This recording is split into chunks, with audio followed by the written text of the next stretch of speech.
चाचा चौधरी और भूत का भविष्य।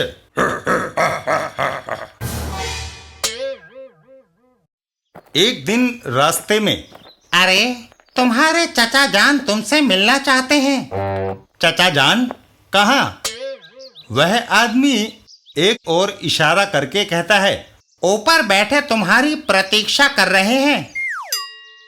राहगीर सीढ़ी पर चढ़ जाता है। सचमुच मुझे चचा जान से मिले बहुत दिन हो गए हैं, देखूं वह कैसे हैं। छत के ऊपर आए। वो राहगीर सीढ़ी से नीचे गिर पड़ता है। आए और अपना सामान छोड़ वहां से दौड़ लगा देता है। भूत भूत! इधर वो ठग, वह अपना संदूक भी यहाँ छोड़ गया। काफी कपड़े हैं, काम आएंगे। कुछ देर बाद, साबू, समाज कल्याण सोसाइटी ने मेरे पास 50,000 रुपए रखे थे, आओ इन्हें बैंक में जमा कराएं। तभी उस ठग की नजर चाचा चौधरी पर पड़ती है। चाचा चौधरी आ रहा है, इसके पास खूब माल होगा। चौधरी, तुम्हारे चचा जान ऊपर बैठे तुम्हें याद फरमा रहे हैं। मेरे चचा जान? उनको मरे तो एक अरसा हो गया है। तो फिर ताऊ जान होंगे। ताऊ जान? जरूर कुछ गड़बड़ घोटाला है। चाचा चौधरी का दिमाग कंप्यूटर से भी तेज चलता है। चाचा चौधरी सीढ़ी पर चढ़ जाते हैं। ठीक है, तुम कहते हो तो उनसे मुलाकात कर लेते हैं। छत के ऊपर, पर यहाँ तो कोई नहीं है। कमाल है। वो ठग चौंक कर ऊपर चढ़ता है। यह कैसे हो सकता है? अभी अभी तो मैंने उन्हें खुद ऊपर बैठे हुए देखा है। हैं? ताऊ जान कहाँ गायब हो गए? अरे भूत, जल्दी आ, शिकार आया है। भूत? यहाँ भूत कहाँ से आ टपका?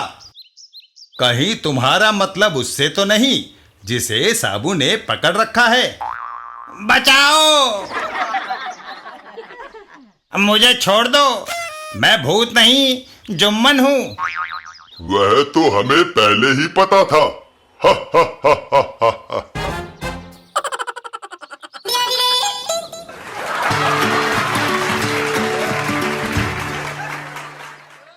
चाचा चौधरी और ताश का कमाल।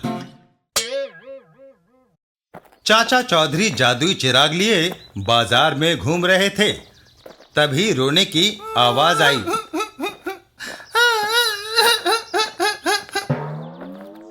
अरे क्या हुआ? कुछ ठगों ने मेरी सारी तनख्वाह जुए में जीत ली। तुम जाकर फिर खेलो, देखूं वह चालाकी कैसे करते हैं। मगर पैसे? ये लो। ठगों का गिरोह वो दोबारा आ रहा है। और पैसे लाया होगा। ताश बटी, दाव पर कितने लगाते हो? सारे रुपए। लगता है इस बार इसका जल्दी जेब खाली करने का इरादा है। अपने पत्ते सीधे करो। 3 इक्के। हा हा हा, तुम फिर हार गए। सारे रुपए इधर करो। तभी चाचा चौधरी वहां आते हैं। ठहरो। आए। चौथा इक्का तुम्हारी जेब में है, 5वां कफ के अंदर और 6ठा कॉलर में। ताश में कितने इक्के होते हैं? मारो इसे। खत्म कर दो। चाचा चौधरी ने चिराग घिसा और जिन प्रकट हुआ। बाप रे, भागो। भागकर कहाँ जाओगे? रहम, माफ कर दो। ये लो अपने पैसे वापस। चाचा चौधरी, जाओ अब कभी ताश ना खेलना। मैं वादा करता हूँ।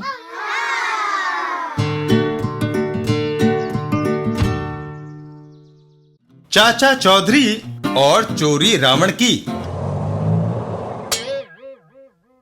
एक दिन रामलीला मैदान में। अरे कारीगर, रो क्यों रहे हो? रावण चोरी हो गया। रात को मैंने रावण, कुंभकर्ण और मेघनाथ बनाकर खड़े किए थे। सवेरे उठकर देखा तो रावण गायब था। वो आदमी कारीगर को लेकर चल देता है। आओ पुलिस में रिपोर्ट करें। पुलिस स्टेशन में। रावण चोरी हो गया। मैंने जेवर, पैसे और कपड़े चोरी होते देखा है, पर रावण को भी कोई चुरा सकता है, इसकी कल्पना भी नहीं की थी। 2-4 दिन में उसे ढूंढ निकालेंगे। जाओ इंस्पेक्टर साहब, आज दशहरा है, रात को उसे जलाना है। इतनी जल्दी अगर कोई रावण को ढूंढ सकता है तो सिर्फ एक आदमी, चाचा चौधरी। चाचा चौधरी का दिमाग कंप्यूटर से भी तेज चलता है। इंस्पेक्टर चाचा चौधरी को फोन घुमाता है। मैं उनको टेलीफोन करता हूं। हेलो, हाँ इंस्पेक्टर साहब, मैं समझ गया। चाचा चौधरी साबू को लेकर घर से बाहर चल देते हैं। साबू आओ, रावण चोरी हो गया है, उसे लाना है। वह जरूर किसी सुनसान जगह पर मिलेगा। उधर लटकू पटकू दो चोर। अरे पटको, हमने रावण क्यों चुराया है? अरे लटकू, तू भी बेवकूफी रहा। अरे इस रावण के अंदर ढेर सारी आतिशबाजी भरी है। हम रावण को तोड़कर सारी आतिशबाजी निकाल लेंगे। दिवाली पर 4-5 हजार रुपए में बिक जाएगी। लो, सुनसान जगह आ गई, रावण को उतारो। वो दोनों रावण को उतार लेते हैं।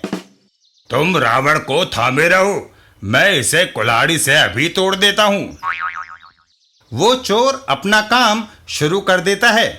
तभी साबू, वह रहा चोरी का रावण। कैसे पहचाना चाचा जी? लोग रावण को जलाते हैं, उसे तोड़ते हुए आज तक मैंने किसी को नहीं देखा।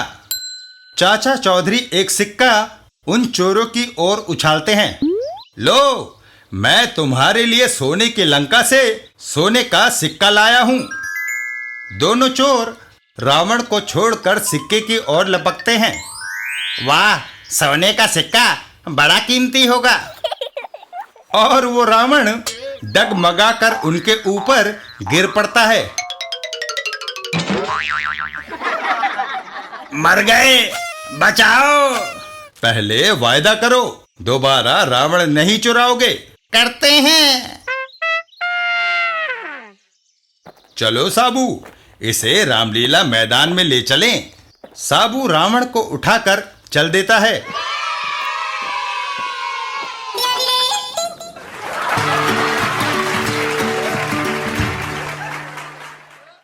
चाचा चौधरी और रोलू की क्रॉकरी। एक दिन रास्ते में। वाह, वह पतंग कितनी सुंदर है। पतंग को देखते देखते उसका ध्यान सड़क पर नहीं रहा। ओह, ये क्या हो गया? क्यों, तुमने मेरा कीमती कप प्लेट तोड़ दिया। अगर सड़क पर क्रॉकरी पड़ी होगी तो यही होगा। मेरे कप प्लेट है, मेरा जहां जी चाहे उन्हें रखूं। चल, हर जाने के 2000 रुपए निकाल। मगर अच्छा कप प्लेट 100 रुपए में आ जाता है, फिर 2000 क्यों?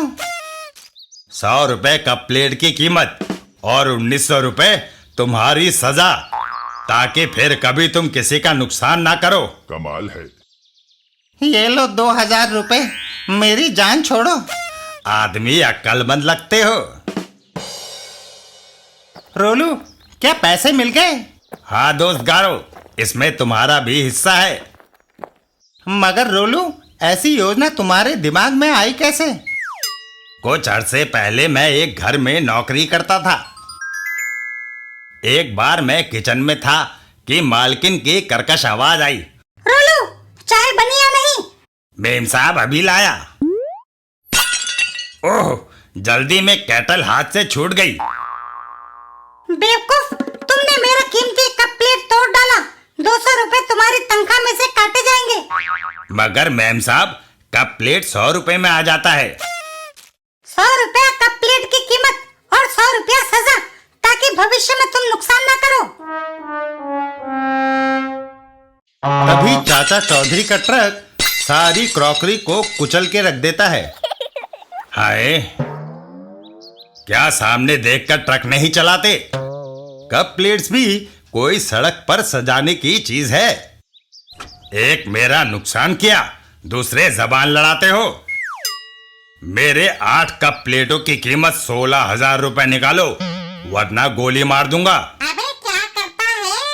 अगर रकम 1-1 रुपए के सिक्कों में हो तो कोई ऐतराज तो नहीं? ये तो गया काम से। बिल्कुल नहीं। तो पीछे जाकर डक डक का दरवाजा खटखटाओ, तुम्हें पैसे मिल जाएंगे। डक डक, मेरा ट्रक। रोलू पीछे जाकर डक डक का दरवाजा खटखटाता है। कहो, क्या तकलीफ है भाई? 16,000 रुपए। साबू धन की गठरी उसकी ओर उछाल देता है। लो। ओह, मुझे पैसे देने का वायदा किया था, ये भारी गठरी मुझे नहीं चाहिए। तो ना लो, मगर इस गठरी में एक एक के सिक्कों के 16,000 रुपए है। चाचा चौधरी और साबू वहां से चल देते हैं। चाचा जी चलो।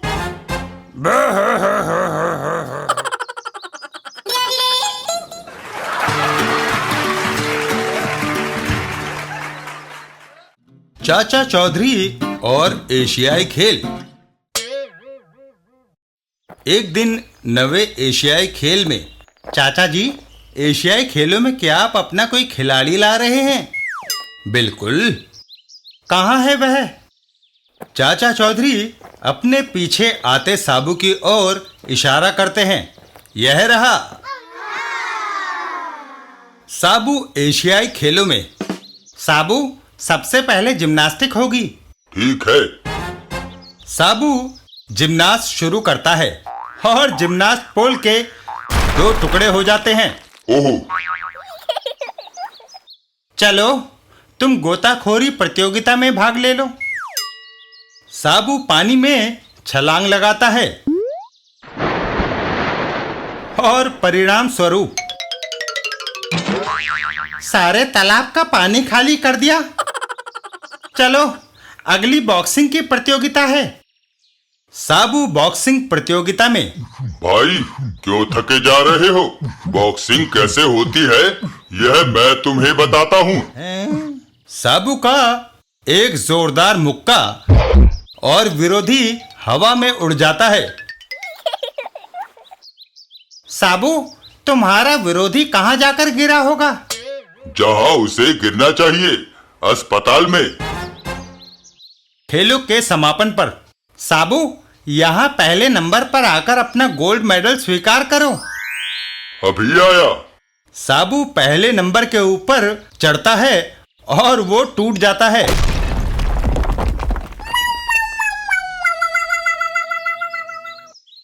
हमें बख्शो, जाओ यहाँ से, ताकि हम दूसरे खेल ठीक ठाक कर सकें।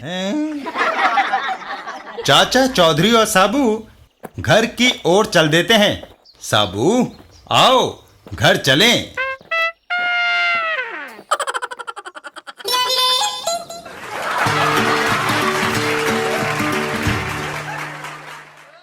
चाचा चौधरी और साबू का कुल्ला। एक दिन चाचा चौधरी के घर पर। वाह चाची, आज क्या कोई त्योहार है जो खाने में इतनी सारी चीजें बनाई है? यह बादाम का हलवा, शाही खीर, पनीर कोफ्ते और इतनी पूड़ियाँ। आज इतवार है ना, छुट्टी का दिन, इसलिए 1-2 तेरी पसंद की चीजें बनाई है। और हाँ, याद रखना, खाना खाकर कुल्ला करना, इससे मुंह साफ हो जाता है। पर चाची, इसकी क्या जरूरत है? मैं कुछ नहीं जानती, कुल्ला न किया तो शाम को खाना नहीं मिलेगा। इतना कहकर चाची घर के अंदर चली जाती है। चाचा चौधरी, अरे साबू, क्यों बहस करता है? तेरी चाची ने जो कानून बनाए हैं उन्हें राष्ट्रपति भी नहीं तोड़ सकता। मैं और तू किस खेत की मूली हैं? गनीमत इसी में है कि हम नदी पर जाएं और कुल्ला करके घर वापस आ जाएं। डाकू गोबर सिंह, लो सरदार मशाल पकड़ो। धमाका सिंह, क्या कोई जुलूस निकालना है? नहीं सरदार, वह देखो चाचा चौधरी और साबू जा रहे हैं। जहां कहीं वे रुके मशाले उन पर दे मारो, दोनों जलकर ढेर हो जाएंगे। कमाल है। वाह! गोबर सिंह और धमाका सिंह जलती मशाल लिए चाचा चौधरी और साबू के पीछे जाते हैं। साबू, मैंने तो कुल्ला कर लिया, अब तेरी बारी है। यही मौका है, जला दो इन दोनों को। तभी साबू कुल्ला करता है और सारा पानी गोबर सिंह और धमाका सिंह के ऊपर आ पड़ता है। ओह!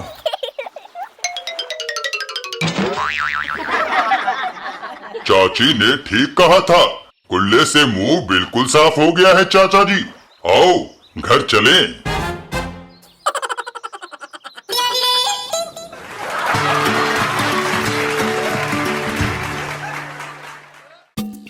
चाचा चौधरी और बंदरों का देश।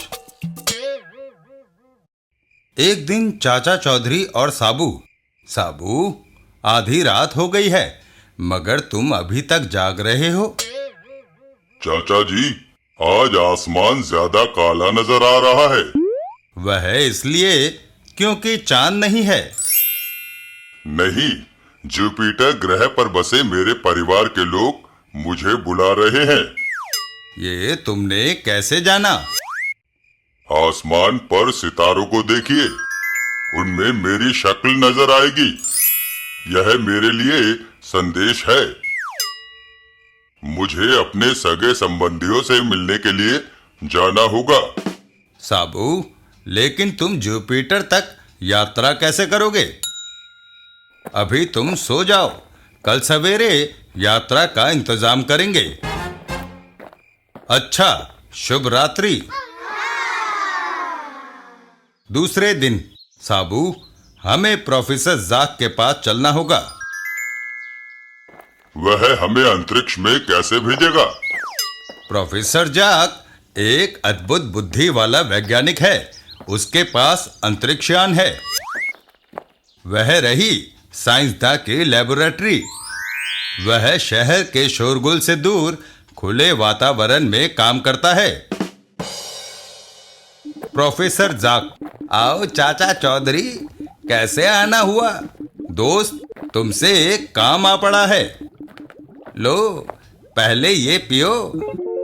क्या मेहमानों को घुला हुआ रसायन पिलाओगे? इसमें गरम चाय है। सिर्फ वह कप प्लेट की जगह लेबोरेटरी की ट्यूब में है। साबू, तुम क्या लोगे? वह सिर्फ लस्सी पीता है। तुम्हारी लेबोरेटरी में वह नहीं है। अच्छा, अब बोलो, तुम्हारी समस्या क्या है? साबू को अपने परिवार वालों से मिले कई साल हो गए हैं। उसे जुपिटर ग्रह पर जाना है। मैंने एक ऐसा रॉकेट बनाया है जो ब्रह्मांड में किसी भी ग्रह तक जा सकता है। इस अंतरिक्ष यान पर सवार हो जाओ, मैं इसे फायर करूंगा। कुछ घंटों में आप दोनों जुपिटर पर होंगे। प्रोफेसर जाक, हम आपका एहसान कभी नहीं भूलेंगे। और रॉकेट उन दोनों के लिए उड़ जाता है। चाचा जी, हम जमीन से ऊपर उठ रहे हैं। टेक ऑफ 100% कामयाब रहा। साबू, हम पृथ्वी के वातावरण को पार करके अंतरिक्ष में जा रहे हैं। चाचा जी, अंतरिक्ष में वह बेशुमार वस्तुएं क्या है? वे उल्काएं हैं साबू, जो हमेशा घूमती रहती हैं। तभी ओह, एक उल्का बड़ी तेजी से हमारी तरफ आ रही है। अंतरिक्ष में टकराव, यान बुरी तरह हिल जाता है। ओह, सारा यान हिल गया। पृथ्वी के कंट्रोल रूम में उल्का का रॉकेट से टकराना खतरनाक साबित हो सकता है। ओह, कुछ ठहराव आया, लगता है उल्का निकल गई। चाचा जी, हमारा रॉकेट एक बड़े ग्रह की तरफ जा रहा है। साबू, गजब हो गया। ये ग्रह जुपिटर नहीं है। रॉकेट उस अनजान ग्रह पर उतर जाता है। ओह, रॉकेट अज्ञात ग्रह पर जा उतरा।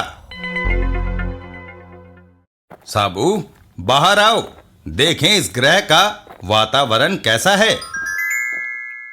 पृथ्वी के कंट्रोल रूम में उल्का के साथ टकराने से रॉकेट का रास्ता बदल गया और अज्ञात ग्रह पर जा उतरा। उन दोनों ने वहां कदम रखे हैं। चाचा जी, यहाँ चारों तरफ ज्वालामुखी फूट रहे हैं। उनमें इतनी गर्मी है साबू के पास जाने पर जलकर राख हो जाएंगे। तभी ओह, ये क्या? अजनबी, हमारे देश में घुस आने के इल्जाम में तुम्हें गिरफ्तार किया जाता है। हमारी पूंछें मजबूत हैं, बंधन से छूटने का कोई उपाय नहीं। तुम्हें राजा गगोल के सामने हाजिर होना होगा। वह तुम्हें सजा देंगे। देखो, हमारे जनरल बोजो ने 2 विदेशी जासूसों को पकड़ा। उन्हें मौत की सजा मिलेगी। बहन, कल सामूहिक नाच गाना होगा। क्यों? 2 अजनबियों को राजा सूली पर चढ़ाएगा। बाद में जश्न मनाया जाएगा। राजा गगोल, महाराज, ये 2 कैदी तोड़फोड़ करने की नियत से हमारे देश में घुसे हैं। ये गलत है। हमारा रॉकेट अंतरिक्ष में भटक गया और हमें जबरन यहाँ उतरना पड़ा। साबू, ये बंदरों का देश है। इनको दलील देना भैंस के आगे बीन बजाने के बराबर है। मैं इन दोनों को मौत की सजा देता हूँ। कल सवेरे इन्हें सूली पर चढ़ाया जाए, तब तक इन्हें जेल में डाल दो। बंदरों की जेल? तुम्हारे वानर राजा ने हमें जेल में डालने का हुक्म दिया था, पर तुमने ऐसा नहीं किया। यही जेल है। कल तक हम तुमको पूंछ से बांध कर रखेंगे। तब तो हमारे साथ साथ तुम भी जेल भुगत रहे हो। ओह, कमबख्त खुजली मेरा पीछा नहीं छोड़ती। बंदर, तुम्हारे शरीर में जुएं हैं। अगर तुम बंधन खोल दो तो मैं तुम्हारी खुजली का इलाज कर सकता हूँ।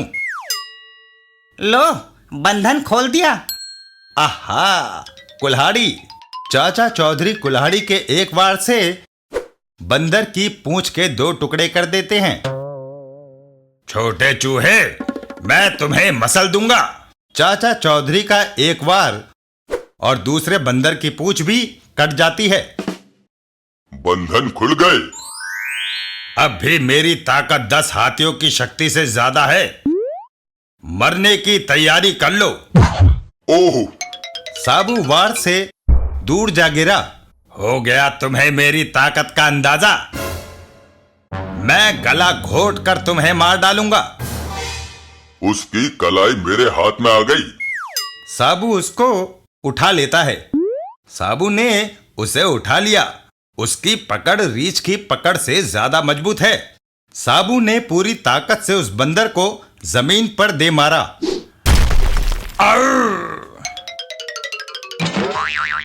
अब वह नहीं उठ सकता। वह बहुत शक्तिशाली था। घुसपैठियों को मारो, मारो! और सैनिक आ रहे हैं। चाचा चौधरी और साबू रॉकेट की ओर दौड़ लगाते हैं। अगर उन्होंने हमारे रॉकेट को नुकसान पहुंचाया तो हम कहीं जाने के काबिल नहीं रहेंगे। साबू, मारो, मारो, मारो! शुक्र है हम यहाँ तक पहुँच गए। रॉकेट उन दोनों को लेकर उड़ जाता है। अब वह ताकते रहेंगे। पृथ्वी पर रॉकेट चाचा चौधरी और साबू को लिए ठीक दिशा में जा रहा है। जुपिटर ग्रह अब थोड़ी दूर है। जुपिटर की जमीन पर हम उतर आए हैं। बहन साया, कैसी हो? भाई साबू, स्वागत है। बहन, माँ कहाँ है? चचा हारो, तुम चुप क्यों हो? माँ कहाँ है? तुम घर जाकर उसे खुद देख लेना। साबू का घर। माँ, मैं आ गया। वह बोल क्यों नहीं रही? साबू, तुम्हारी माँ सख्त बीमार है, उसके बचने की उम्मीद नहीं। इसी कारण हमने तुम्हें संदेश भेजा था कि तुम मरने वाले का आखिरी बार चेहरा देख लो। बैदबानी, माँ को बचाने का कोई उपाय तो होगा। मैं माँ के लिए कुछ भी कर सकता हूँ। सिर्फ एक उपाय है। दक्षिण की तरफ रानी शानी के बाग में एक झरना है। अगर कोई उसका पानी लाकर पिला दे तो मरीज बच सकता है।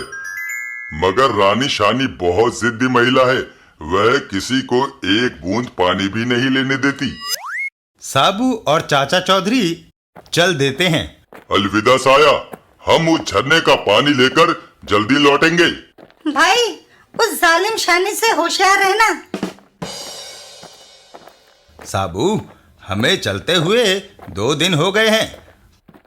आगे बर्फीले पहाड़ हैं, रास्ता दुर्गम होता जा रहा है। लंबा रास्ता कट गया। यहाँ का मौसम अच्छा है। यह रहा रानी शानी का महल। हमें दीवार फांद कर अंदर दाखिल होना होगा। दोनों महल की दीवार फांद लेते हैं। हम अंदर आ गए। अभी तक किसी ने हमें नहीं देखा। साबू झरने के पास जाता है। यह वही झरना है जिसका चमत्कारी जल मरीज को स्वास्थ्य देता है। तभी अचानक, ओह, ये क्या? रानी शानी। तुमने मेरा पानी चुराया, इसकी सजा मौत है। इस झरने का चमत्कारी पानी सिर्फ मेरे लिए है, ताकि मैं इसे पीकर जवान रहूं। मगर रानी साहिबा, यह पानी हम एक बूढ़ी महिला के लिए ले जा रहे हैं जो मौत से लड़ रही है। यह उपकार है। तुम अक्लमंद लगते हो। मुझे खेल देखने का शौक है। चोर मेरे पहलवान बोरो से लड़ेगा। अगर तुम जीत गए तो पानी ले जा सकते हो। बोरो, आओ। मगर यह नाइंसाफी है। बोरो के पास हथियार और साबू निहत्था था। इससे क्या फर्क पड़ता है? मरना तो तुम्हारे साथी को ही है। बोरो साबू पर वार कर देता है। ओह! बोरो, उसके टुकड़े कर दो। बोरो का अगला वार। ये कैसी रही? उसमें सांप के जबान जैसी फुर्ती और तेजी है। साबू के पकड़ में विरोधी का बाजू आ गया है। अब वह अपना प्रिय दाव धोबी पलटा मारेगा। साबू का धोबी पलटा। बोरो जोर से जमीन से टकराता है और मर जाता है। रानी शानी, बोरो मर गया। हम पानी ले जा रहे हैं। तुम्हारी बहादुरी ने मेरा दिल मोह लिया है। क्यों ना तुम मेरे साथ शादी कर लो। मैं तुम्हें दुनिया के सारे सुख दूंगी। चाचा जी, बोरो को मैंने चित कर दिया, मगर इस औरत से जीतना मेरे बस का नहीं। साबू, ये काम मुझ पर छोड़ दो। महारानी, आदमी खूबसूरत औरत के जाल में जल्दी फंसता है। इसलिए साबू को शादी के लिए रजामंद करने के लिए आप श्रृंगार करें तो अच्छा रहेगा। ठीक है। चाचा चौधरी और साबू बाहर निकल जाते हैं। चाचा जी, आपने शानी को ऐसा क्यों कहा? क्योंकि औरतें मेकअप में बहुत टाइम लगाती हैं। तब तक हमें दूर निकल भागने का अवसर मिल जाएगा। चाचा चौधरी का दिमाग कंप्यूटर से भी तेज चलता है। चाचा चौधरी, वह चमत्कारी पानी बीमार के मुंह में डालता है। बेटा माँ, साबू, तुम कहाँ चले गए थे? माँ, अब मैं तुम्हें छोड़कर कहीं नहीं जाऊंगा। चाचा चौधरी वापस यान की तरफ चल देते हैं। अच्छा साबू, मैं पृथ्वी को जाता हूँ। अलविदा चाचा जी। कई दिनों तक रॉकेट अंतरिक्ष में चलता रहा। तब आहा, चाचा चौधरी वापस आ गया। चाचा चौधरी का घर। अरे, तुम गए थे 2 मगर लौटा केवल 1। बिन्नी, साबू का घर जुपिटर है। वह अपने परिवार के पास रह गया। उस पेटू के बिना ये घर सूना लगेगा। मुझसे कौन कहेगा कि खाने को दो? तुम्हारे लिए खाना लगा दूं? भूख नहीं है। रॉकेट भी दूध नहीं पी रहा। तभी साबू को लाओ। ब्रिंग बैक साबू, साबू लाओ। हमें साबू चाहिए। मैं कार्टूनिस्ट प्राण से कहकर तुम्हारे लिए नया कैरेक्टर बनवा दूंगा। नहीं, हमें साबू चाहिए। रात होती है, दुनिया नींद की गोद में जाती है। मुझे बाहर रॉकेट के भौंकने की आवाज आ रही है। कुत्ते रात को अक्सर भौंकते हैं। आज वह कुछ ज्यादा ही भौंक रहा है। अच्छा बाबा, मैं जाकर देखता हूँ। चाचा चौधरी घर से बाहर की तरफ चल देते हैं। घर के बाहर साबू, तुम? चाचा जी, आपके बिना मेरा वहां दिल नहीं लगा, इसलिए मैं चला आया। चाची, भूख लगी है, कुछ खाने को है? मैंने तुम्हारे लिए 40 आलू के पराठे, 12 किलो हलवा, 5 किलो सलाद, 125 पापड़ और मटका लस्सी का रखा है।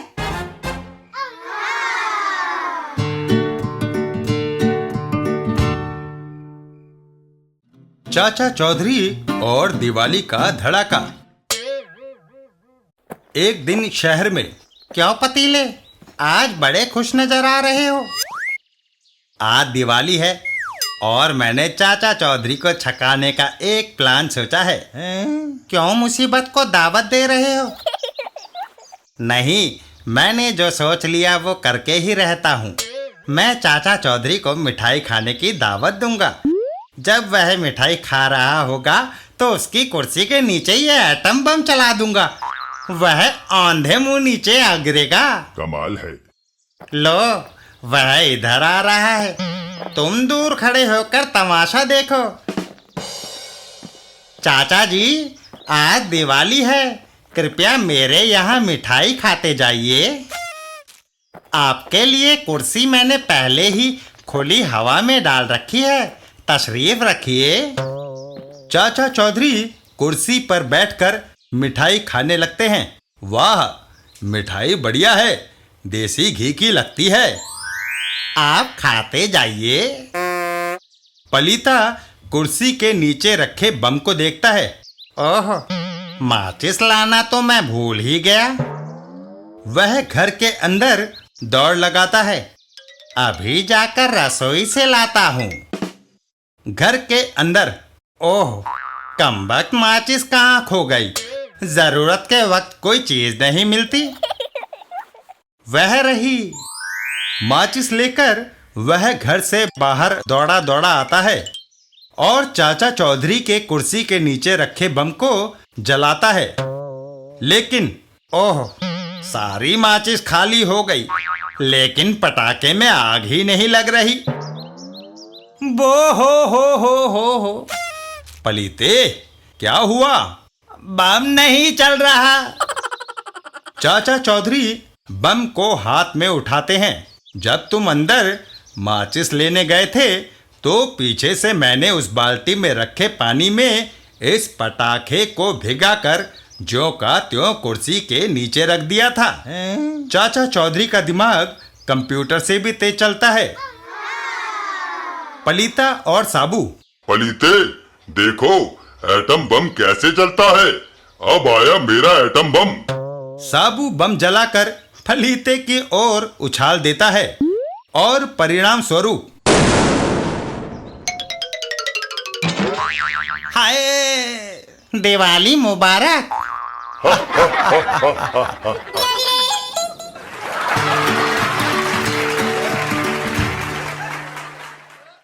चाचा चौधरी और नोटों की बारिश। एक दिन चाचा चौधरी के घर पर। चाचा जी, रॉकेट के कान खड़े क्यों हो गए? साबू, कुछ होने वाला है।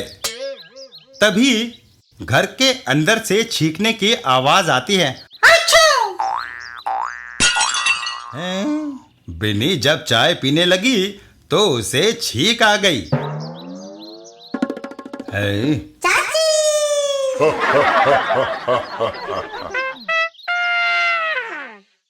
शिब्बन भाई, कहाँ भागे जा रहे हो? हमारे शहर के क्रिकेट मैदान में एक हेलीकॉप्टर 5-5 100 के नोट्स गिरा रहा है। कमाल है। तब तो सारा शहर उन्हें लूटने के लिए टूट पड़ा होगा। हाँ, और मैं भी चला। क्रिकेट के मैदान में पैसों की बारिश, लूटो। हेलीकॉप्टर पर चीफ को खबर कर दो। चीफ बाको, शहर के सारे लोग मैदान में इकट्ठे हो गए हैं। ठीक है, पीछे से हम उनके घरों को लूटने जाते हैं। हमें ऑपरेशन लूट को जाना है। चलो, घरों से सारा माल निकाल लो।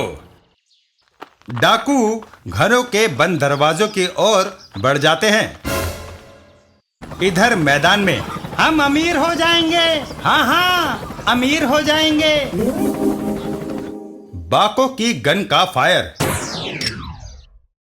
हमारा प्लान कामयाब रहा। हम माला माल हो गए। अब अगले मोहल्ले चलो। अगले मोहल्ले में तुम नोट लूटने नहीं गए। लालच बुरी बला है। डाकू चाचा चौधरी पर गन तान देता है। एक तरफ हटो, हमें तुम्हारा घर लूटना है। अबे क्या करता है? मुझे दूसरे पार्टनर से पूछना पड़ेगा। कहाँ है वह? तुम्हारे पीछे। डाकू साबू पर फायर खोल देते हैं। पहले उसे मारो। साबू का वार। गिरगिटो। Police jeep. वायरलेस पर मुजरिम के पकड़े जाने की सूचना मिली थी। इंस्पेक्टर, इन्हें ले जाओ।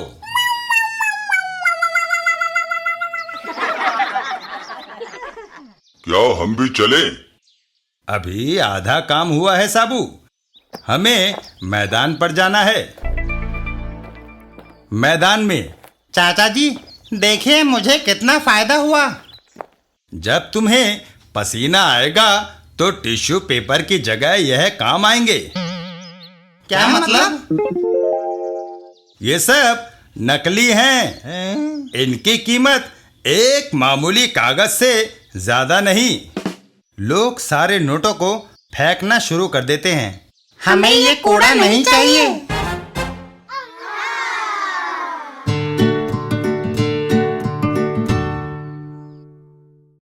चाचा चौधरी घोंचू और पोंचू। एक दिन चाचा चौधरी के घर पर। ये मेरे नसीब ही खोटे थे जो मैं ऐसे आदमी के पल्ले पड़ी जिसको ना बीवी की फिक्र है ना घर की।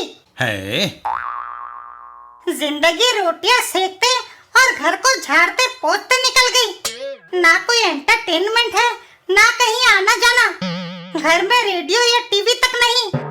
ऐसी जिंदगी से तो मौत बेहतर है। चाची! अरे भगवान, नाराज ना हो। मैं तुझे आज सर्कस दिखाने ले जाऊंगा। ये सुनते ही सच? तुम कितने अच्छे हो। आए। कुछ देर बाद साबू, रॉकेट, आओ, आज हम सब सर्कस देखने जाएंगे। वाह, घोंचू और पौंचू दो चोर। घाचू, चाचा चौधरी परिवार को मैंने बाहर जाते देखा है और मकान के पीछे की खिड़की खुली छोड़ गए। पहुंचू, अंदर आ जाओ, अंदर कुछ ना कुछ खाने पीने को मिलेगा। रसोई में वाह, गर्मा गर्म चाय का पतीला भरा है। लगता है जल्दी के चक्कर में चाचा चौधरी इसे यूं ही छोड़ गया। दोनों चाय पीने बैठ जाते हैं। अरे तो इस चाय को हम पी लेते हैं, खालिस दूध की बनी है, इलायची भी डाली है। घोंचू, मैं तो 4 कप चाय पी गया, मजा आ गया। और लो, फिर ऐसी तरावट वाली चाय नहीं मिलेगी भाई। तभी अरे चाचा चौधरी, तुम लौट आए, तुम्हारी चाय पीछे से हम पी गए। लोग कहते हैं चाचा चौधरी को कोई बेवकूफ नहीं बना सकता। आज हमने बना दिया। जो चाय तुमने अपने लिए बनाई थी, हम पी गए। चाचा चौधरी, घोंचू पौंचू, तुम्हें ये चाय नहीं पीनी चाहिए थी। क्यों? क्योंकि इस चाय में छिपकली गिर गई थी और हमने इसे फेंकने के लिए रखा हुआ था। आए आए।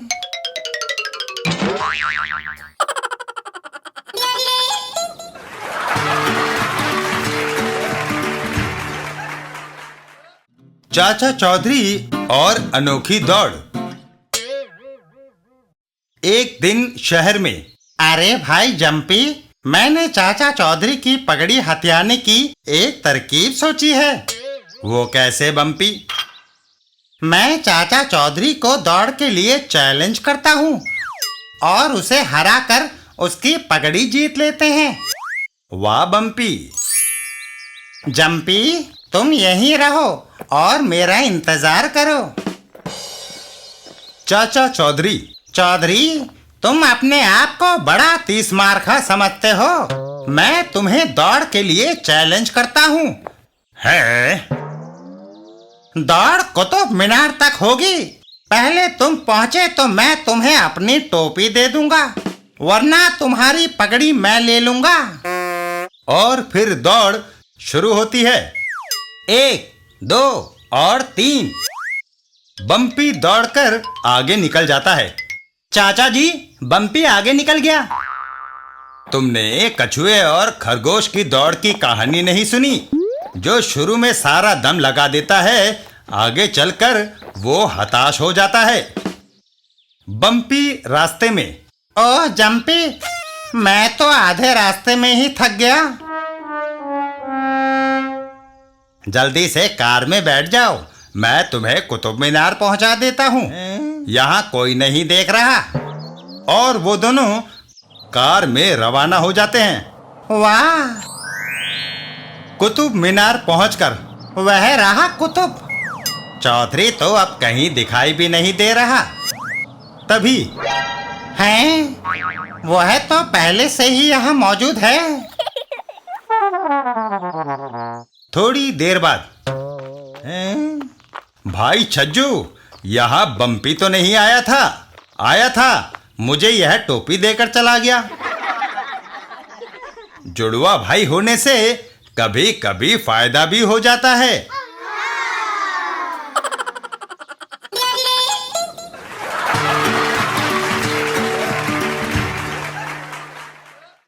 चाचा चौधरी और साबू की विग। विग हर साइज के। मुझे एक विग चाहिए। अपने लिए? नहीं, साबू के लिए। आए। हमने एक बड़ा विग नुमाइश के लिए बनाया है, देखो इसे पूरा आ जाए। वो आदमी विग लेकर बाहर आता है। लंबो, जरा इसे पहनकर देखो। साबू विग को पहन लेता है। बिल्कुल फिट आया है, जैसे मेरे लिए ही बना था। चाचा जी, मैं कैसा लगता हूँ? एकदम फिल्मी हीरो। आओ, यह विग तेरी चाची को दिखाएं। तभी एक हवा का झोंका आया। ओह, और साबू का विग उड़ गया। मेरा विग उड़ गया। साबू विग के पीछे दौड़ा। पकड़ो। पकड़ो। थोड़ी दूरी पर अपना बैग हमारे हवाले करो। इसमें कंपनी के पैसे हैं, रहम करो। खामोश। पकड़ो, वो बदमाश मुझे लूटकर भाग रहे हैं। हा हा हा, अब हमें कोई नहीं पकड़ सकता। तभी साबू का वेग उड़ता हुआ उनके सिर पर आ गिरता है। ओह, ये क्या? गाड़ी संभालो, ये डगमगा रही है। गाड़ी सीधा जाकर एक पेड़ से टकरा जाती है।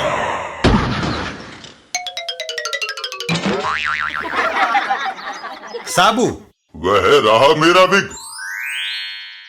साबू, तुम्हारे विग के कारण आज मेरी कंपनी के पैसे बचे हैं।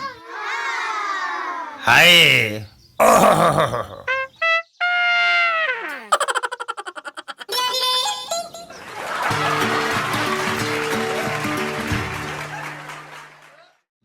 चाचा चौधरी और छेदीलाल की मूछें। एक दिन चाचा चौधरी और साबू। चाचा जी, कोई काम बताओ, बेकार बैठे हड्डियां दुखने लग गई हैं। साबू, दुआ करो कि कोई मुसीबत में फंसे और हमारी मदद मांगने आए। आहा, वह इंस्पेक्टर साहब आ रहे हैं, शायद कोई काम लाए हों। चाचा जी, एक बहुत पेचीदा उलझन में फंस गया हूं, तभी आपके पास आया हूं। हाँ तो कहिए, क्या समस्या है आपकी? शहर के लखपति सेठ छेदीलाल के यहाँ हूबहू उन्हीं की शक्ल का बहरूपिया आ जमा है, जो खुद को असली छेदीलाल बताता है। दोनों देखने में एक जैसे हैं, एक सी शक्ल, एक सा कद, एक सी आदत। पता लगाना मुश्किल हो गया है कि कौन असली है और कौन नकली। फिलहाल दोनों पुलिस स्टेशन में बैठे हैं। सेठ छेदीलाल को पहचानना बड़ा आसान है। शहर में सिर्फ वही एक आदमी है जिसकी मूछें 30 इंच लंबी हैं। ऑल इंडिया मूछ कंपटीशन में उन्हें पहला इनाम मिला था। आप क्या समझते हैं, हमने यह सब नहीं देखा? अरे, दूसरे व्यक्ति की मूछें भी पूरी 30 इंच लंबी हैं। चाचा चौधरी सोच में पड़ जाते हैं। यह मामला सचमुच बड़ा जटिल है। आइए इंस्पेक्टर साहब, जरा पुलिस स्टेशन चलकर देखते हैं। क्या मैं भी आऊं चाचा जी? नहीं साबू, यह गोरख धंधा कुछ ज्यादा उलझा हुआ है, तुझसे ना सुलझेगा। पुलिस स्टेशन पहुंचने पर। आहा, चाचा चौधरी, तुम आ गए। तुम तो मुझे अच्छी तरह पहचानते हो। चौधरी, तुम तो जानते हो मैं ही छेदीलाल हूँ। बहन, तुम तो छेदीलाल की पत्नी हो, क्या तुम भी नहीं पहचान सकती कि तुम्हारा पति कौन है? दोनों की आवाजें भी एक जैसी है, मेरी समझ में कुछ नहीं आता। ये बेचारी क्या पहचानेगी? मैं छेदीलाल का बाप हूँ, मैंने उसे गोद में खिलाया है, मैं ही नहीं पहचान पा रहा।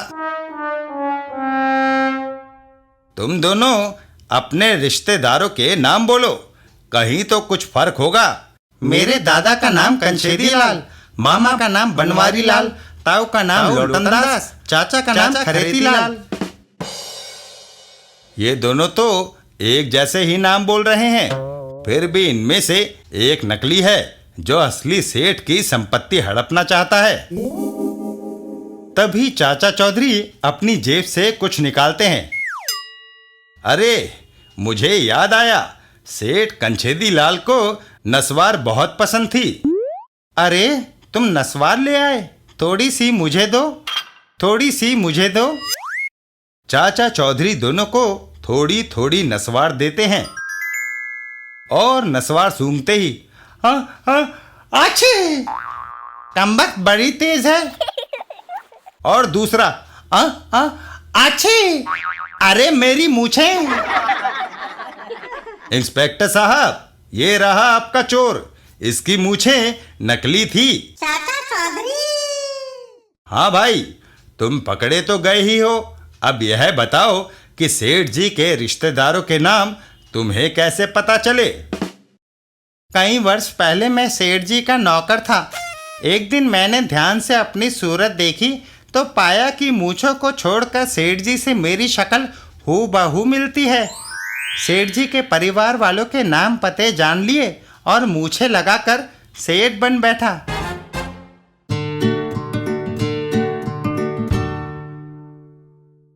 चाचा चौधरी हंसी और पिटाई। एक दिन चाचा चौधरी और साबू। चाचा जी, आप चुपचाप चले जा रहे हैं, कुछ तो बोलिए। साबू, कोई बात हो तो बोलूं। तुम ही कोई जुपिटर का किस्सा सुनाओ। साबू जुपिटर का वासी है। चाचा जी, मुझे तो कोई किस्सा याद नहीं आ रहा, आप कोई लतीफा ही सुना दीजिए। अच्छा तो सुनो।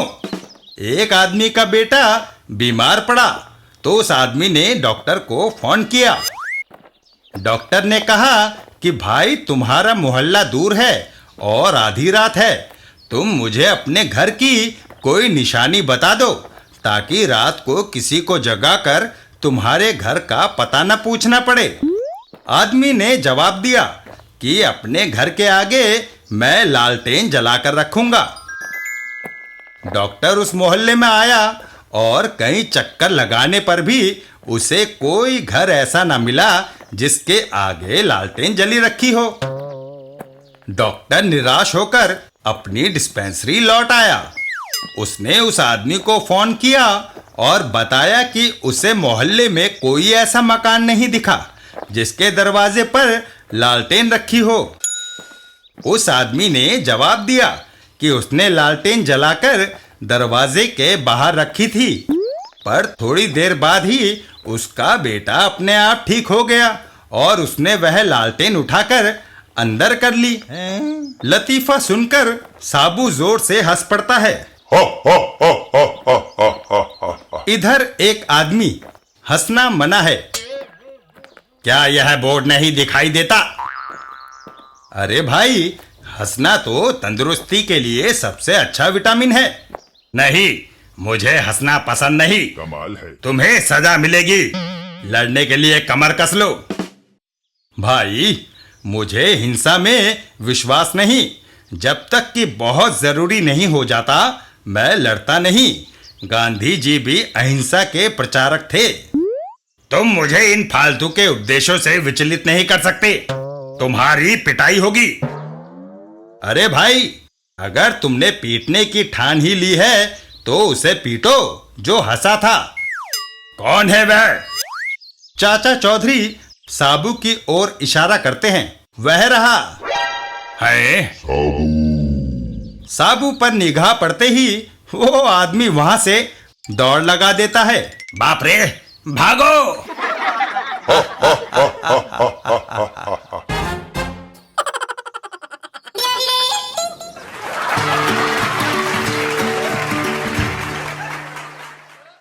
चाचा चौधरी और राजा की मूछें।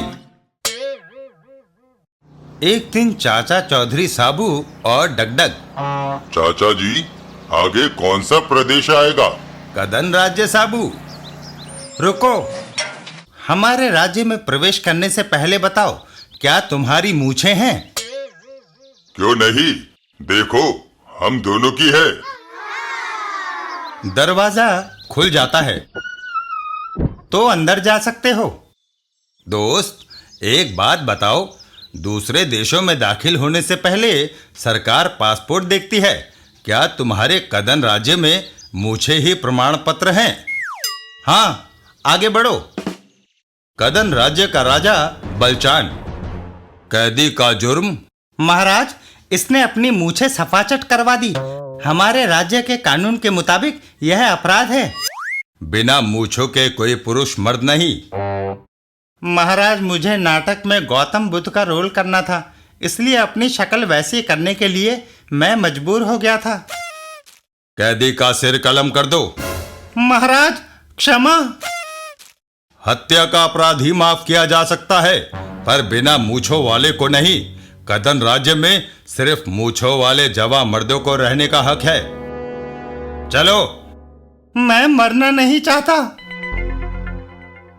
कुछ दूर। क्यों बहन, सब्जी मंडी किधर है? आगे चले जाओ। अरे तुम औरत नहीं मर्द हो।